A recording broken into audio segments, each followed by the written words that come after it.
Lecture 9, the consideration of some objections and replies within the first section of Chapter 2 of Veritatis Splendor.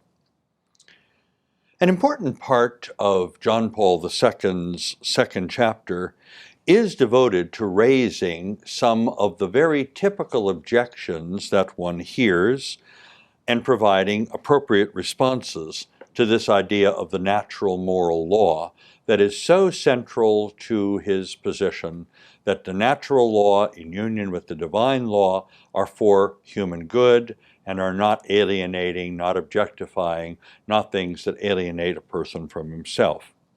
Among the objections that are common, and the ones that he deals with here, are first the charge of physicalism or biologism. This is a charge that is raised by some people, especially moral theologians who disagreed with Humanae Vitae, that is the Paul VI's encyclical in which he reaffirmed the Church's stance on the illicitness of any form of contraception.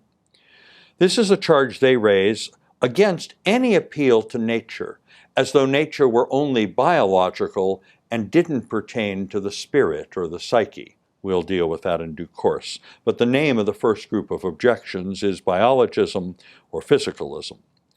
A second set of objections goes under the name of historicism and cultural relativism.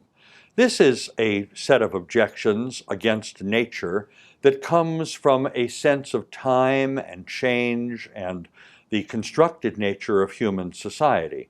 That is, it's the notion that things change so much you can't ever talk about a timeless truth.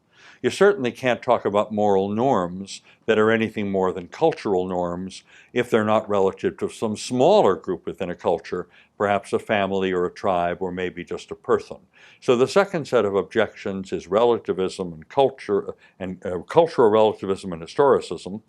And then a third set of groups, it doesn't quite have a name, but John Paul II identifies it in terms of those individuals who sort of promise you by a kind of an unsubstantiated appeal, they promise you that the future will be different than the past and things will get better. You might call it those who are addicted to the idea of inevitable progress. He doesn't actually use that word or that name, so I'm making up the name, but it's the suggestion that progress is inevitable, just wait a while, why start legislating with moral norms before we've actually had the occasion? I think one sees this especially in the current debates about homosexual marriage and various other things, claiming it's just a matter of time, it's going to change, it's going to develop, wait it out.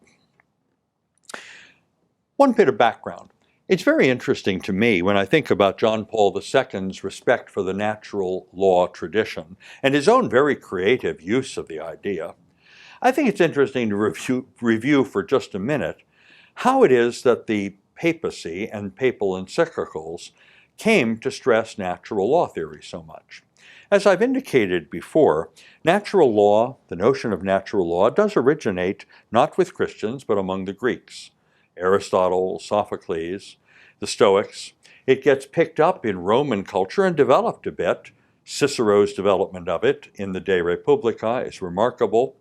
I think one sees it in the writings of St. Paul, especially in Romans, chapter 1 and chapter 2. It's not a full-blown theory, but he appeals to it, at least Paul does, when he's trying to sort out the difference between those who are under the Decalogue and those who are somehow ought to know about morality, but they're not under the Decalogue. And so he thinks about it as a law, the natural law, that they really ought to know, that they cannot fail to know if they are at all reflective. One could go forward, but in a way the main developer of an idea of natural law is Thomas Aquinas, with his very interesting pulling together of the notion of creation and the Aristotelian notion of nature, as well as doing so with an effort to try to find not just an appeal to faith for the source of morality, but also an appeal to right reason. Thomism has its ups and downs, and this is not the place to discuss all of that. Let me do it in the simplest and most superficial way. After Thomas Aquinas' own passing, in a way Thomism is at its nadir, when nominalism, the notion that there are no natures, but only names that we impose on things, rises in the 14th and 15th century. But then Thomism has a return to prominence at the time of the discovery of the Americas and the need on the part of theologians to deal with the indigenous populations of this world. If they are truly human, then they are covered by the natural law like anybody else. If they are not, then perhaps they could be enslaved and be made property of others. And those theologians make a case against slavery on the basis of natural law. In a way, Thomism and natural law theory, and again, rises to the challenge because it gives a reasonable way to make the case by looking at the nature of the being in question and seeing that slavery is intolerable morally given the nature of those who would be enslaved. In the Enlightenment, again, we see Thomism having a decline in its fortunes. It seems not to be the order of the day, but the Enlightenment reasoning, whether the rationalists, the empiricists, or especially Kantianism running to the fore. Curiously, within Catholic circles, Descartes had a kind of prominence, and there were generations that were raised on Cartesianism as if it were sound philosophy. I have grave reservations about that, but I'll save them for another day.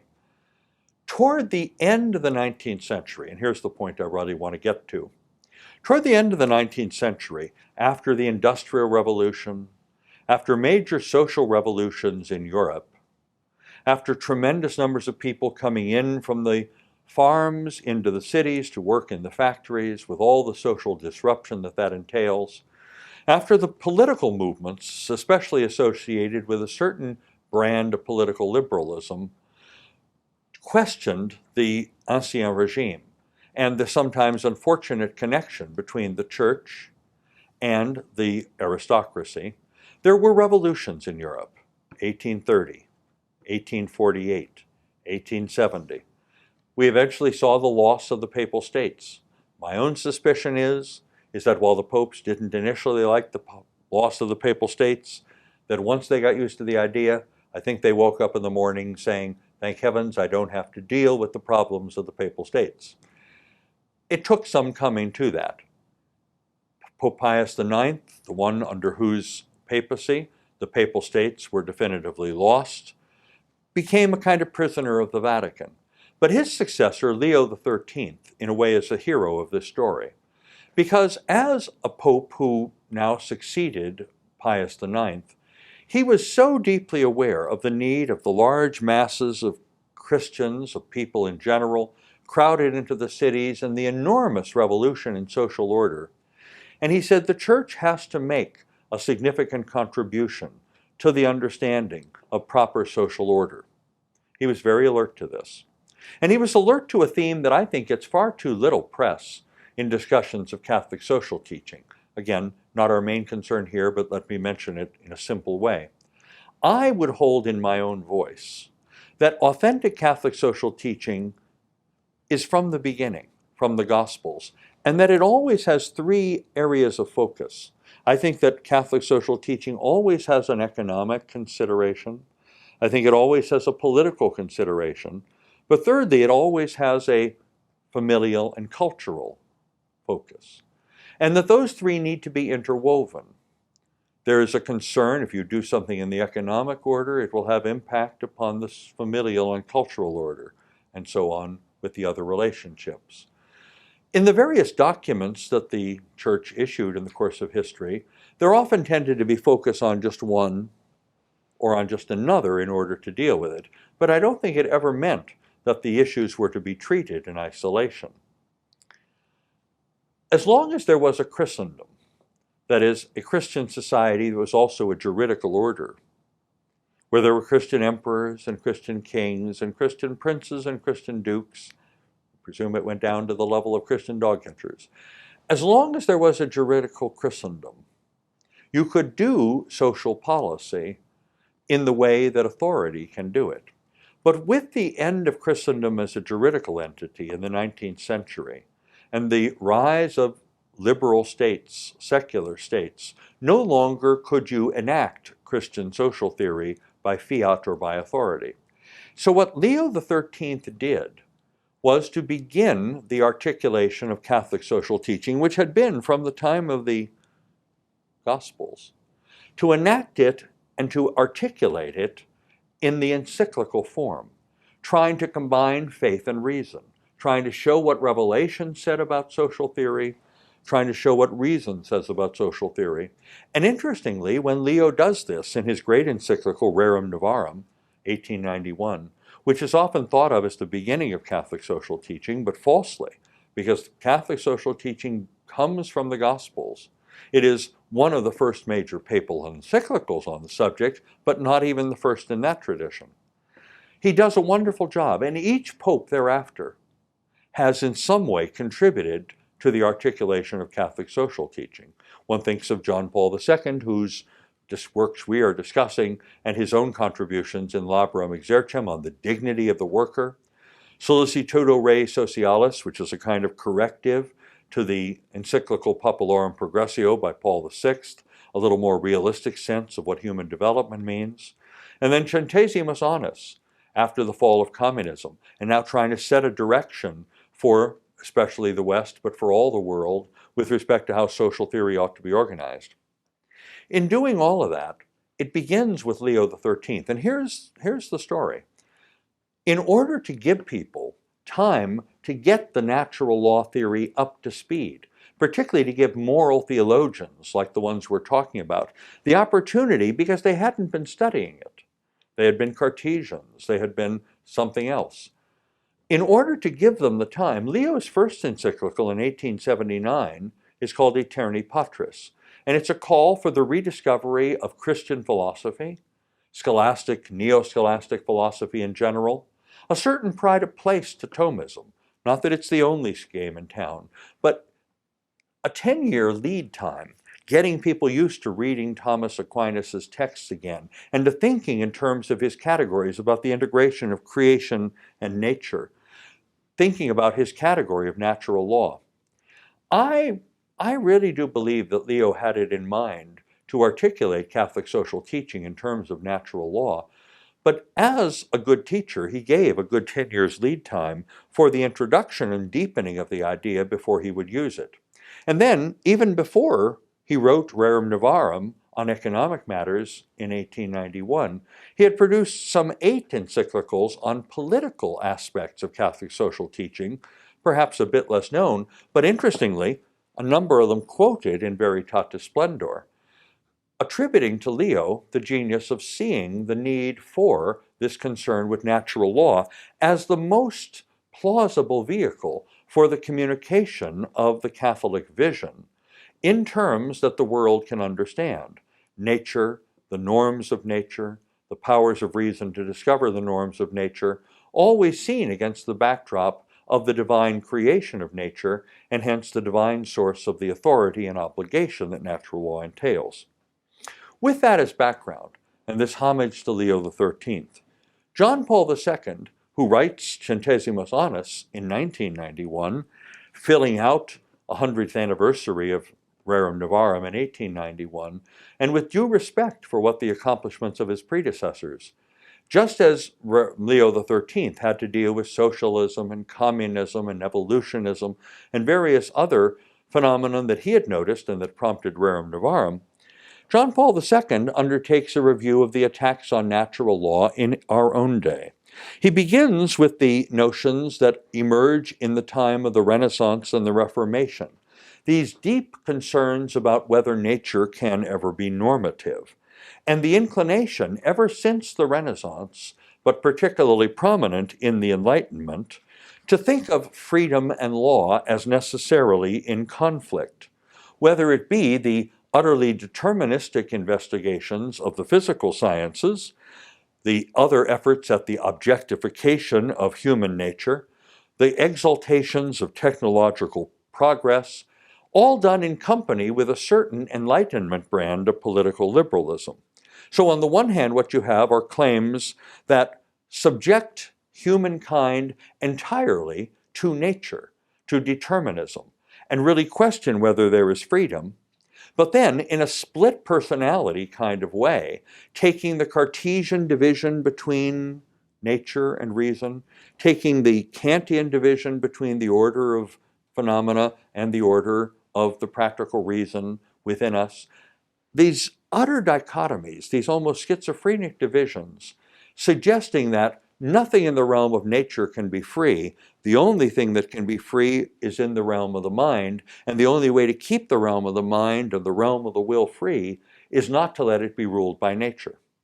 One sees in paragraph 46 an elaborate account of the historical roots of the objections to natural law that go by the name of physicalism and biologism. Those are, in particular, the names of 20th century objections, namely, the claim that you should never try to present as a valid moral law that is universal in character what is merely a biological law. Following, I think, on this Cartesianism and this Kantianism that had infected Catholic moral theology, the notion is, well, maybe our bodies are necessitated. Maybe nature does determine our biochemistry. Maybe at the realm of nature there are certain things that we just can't do anything about. Theologians infected with this Cartesianism and with this Kantianism wanted to say, but the place that we are free is in the mind.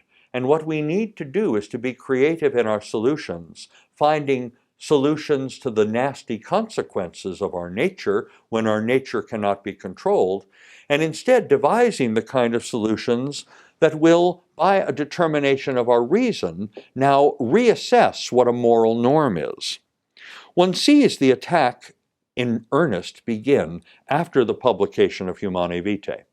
Now here too, if I stop and pause for just a minute and an aside, it is only because of the tremendous importance that John Paul II, as the young Karol Wojtyła, the bishop in Krakow, had in the discussions at the Second Vatican Council, and then in communications with Pope Paul VI, that urged him and that supported Paul VI in issuing Humanae Vitae. Karol Wojtyła would develop his own magnificent defense of Humanae Vitae, thinking about the ways in which the unitive meaning of marriage and the procreative meaning of marriage cannot be torn apart without ripping apart the very fabric of marriage. How these are different but nonetheless inseparable factors and meanings that must be always appreciated. He talks about the language of the body and his whole development of the theology of the body, in a way, is a very contemporary, fascinating way of doing natural law. But notice, when John Paul, in the theology of the body, or in his own defense of Humanae Vitae, or in this particular encyclical that we are studying, when he undertakes this, what he is very, very strongly doing is suggesting nature isn't only the province of the body. When we deal with human nature adequately considered, what we also have to consider is the nature of our soul, the nature of our mind, the nature of our will, the nature of our emotions, the nature of our choices, the whole 9 yards. That is, there is a sense in which, a proper sense in which, nature adequately considered isn't just the realm of the biological, isn't just the realm of the physical. And so John Paul's response here to the biologist objection, the biologicism objection and the physicalism objection, his response to it is to say that the nature that we are concerned about is not simply the nature of our physical bodies. It includes the nature of our physical bodies, but it is the nature of us human beings as persons. Now, sometimes in the contemporary debates, I've been involved in many of these, there will be individuals who so want an answer on the acceptability of abortion, or the acceptability of contraception, or the acceptability of euthanasia. They will so want an answer about its acceptability that they are very quick to leap on the bandwagon. Every human being is determined by one's physiological, biochemical, genetic disposition, but that persons are not coincident with human beings, that persons require functioning intellect, that persons require a certain level of functionality at the intelligence. John Paul II tries to give the lie to that by insisting that every human being is a person at some stage of development, some stage of the unfolding of the powers of intellect and the powers of will. And that even later in life, when the powers of intellect and the powers of will are compromised, when they are in some way disabled, when either by illness or by accident or by old age or whatever the cause, even then, human beings, so far as they are still alive as persons. The position that he takes, for which I think there is good reason, is that there is no human being who is not a person, that our very nature is a personal nature, that hopefully this will unfold according to the natural patterns of development in ways that we will be able to make full use of them. It's why we need to give women great care during the time of their pregnancies, as well as to give their children who are developing all of the advantages of good nutrition. It's why we need to take care of young and developing children and to provide them with adequate nutrition and adequate time for rest and for real education, and so on. That is, our concern in real charity and in real solidarity means that we must help with the unfolding of these traits that we associate with the mature.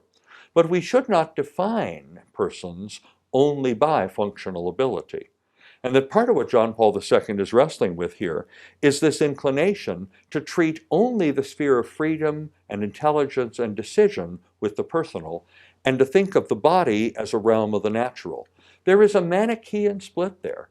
There is a Cartesian split that must be healed, that must be addressed, and you will find his efforts to do so there at paragraph 47.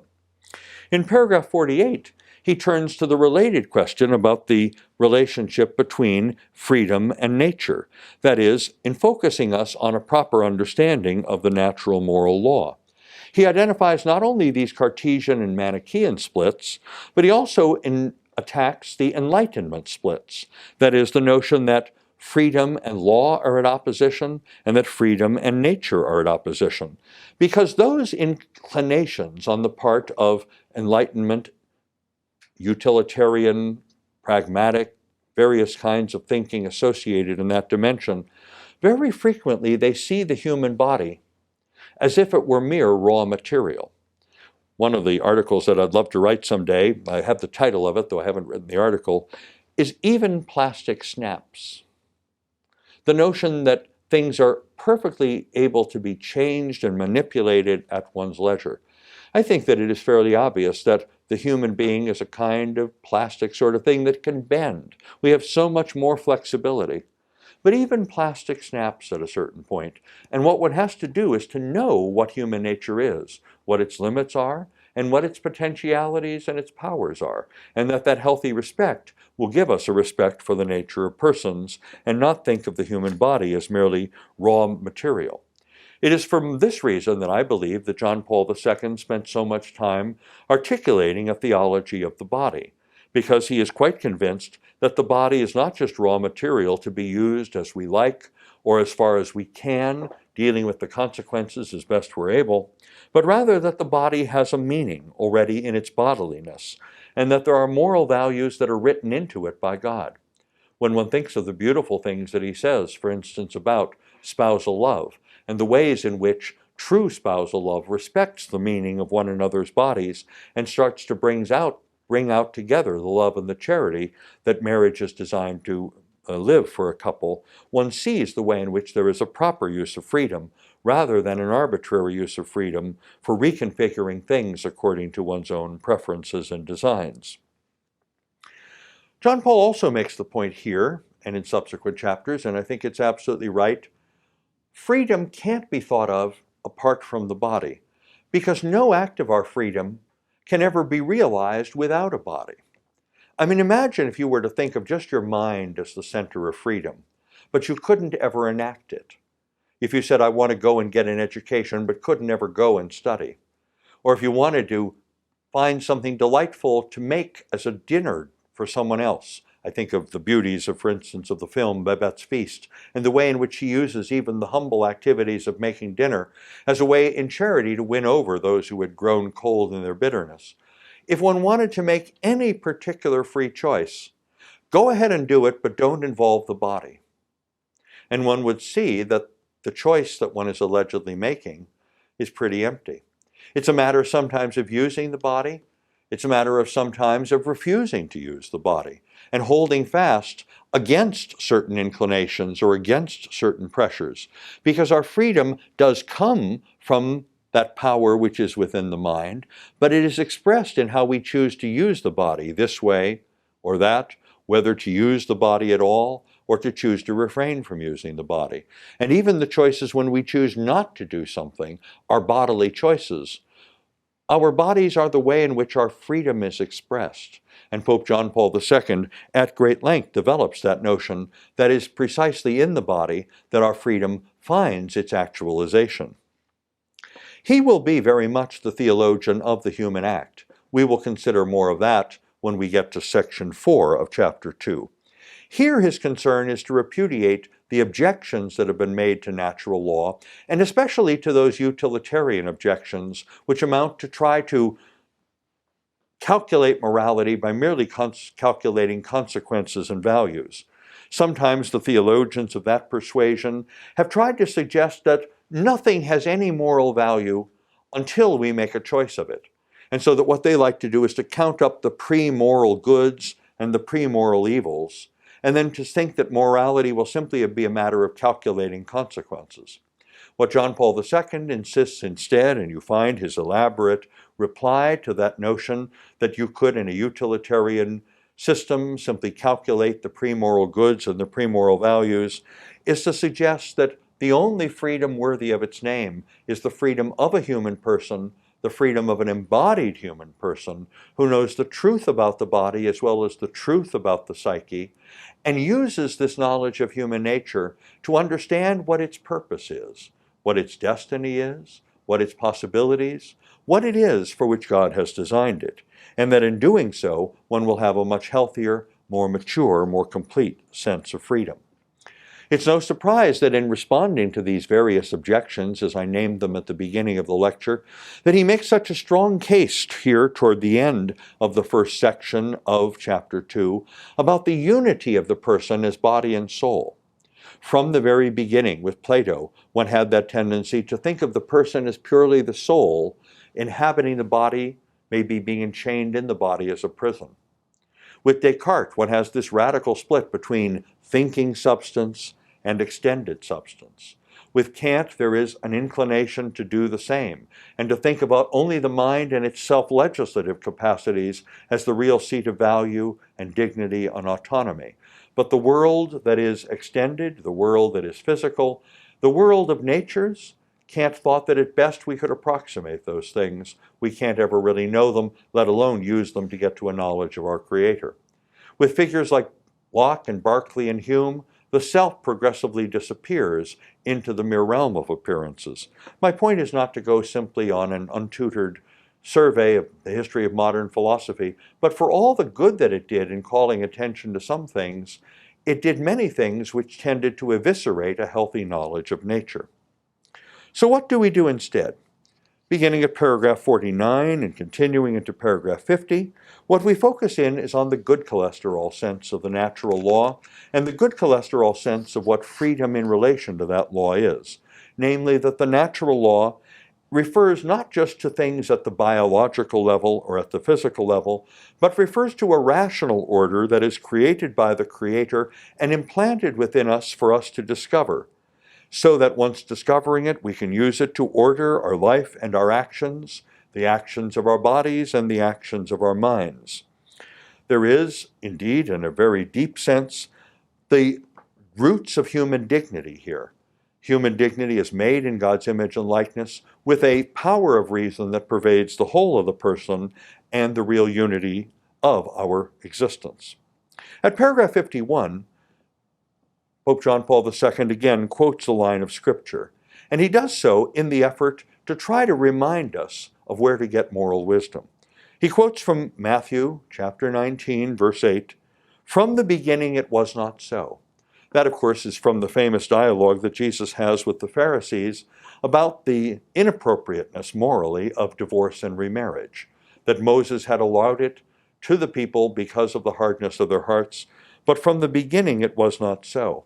And he reminds us that what we do when we consider the natural law is we look to the truths about the way God made us, both to the positive precepts that apply to everyone in the whole of the earth, because of the nature we have, there are certain things we must do, like honor parents, like obey God and worship Him. But there are also certain things we must never do. Those universal negative norms, things like transgressing against innocent life, transgressing against the bonds of marriage, transgressing against the rights of property, transgressing against a person's good name. All of these negative precepts that are in the natural law, that are the sum and substance of many of the precepts of the second tablet of the divine law, that all these things mentioned in the divine law and the Decalogue are confirmed by Jesus and are able to be known by us in the natural law because these negative precepts name intrinsically evil things, things that can never be brought in any way to serve the dignity of the person, things to which we must give witness by the way in which we respect them and hold ourselves off from the crimes that they name. This gives us the minimal sense of freedom that Augustine had already identified and that John Paul II quoted back in paragraph 13, and allow us to grow toward that healthy and mature freedom to which the Lord calls us. In the next lecture, we will turn to the question of conscience, and I think we'll be able to treat it a little more briefly because of the elaborate discussion we've had about freedom and nature here in the first section of chapter 2. The second section gives us a sense of the Pope's teaching on conscience and reminds us again about a good cholesterol and a bad cholesterol situation, and we'll see that next time.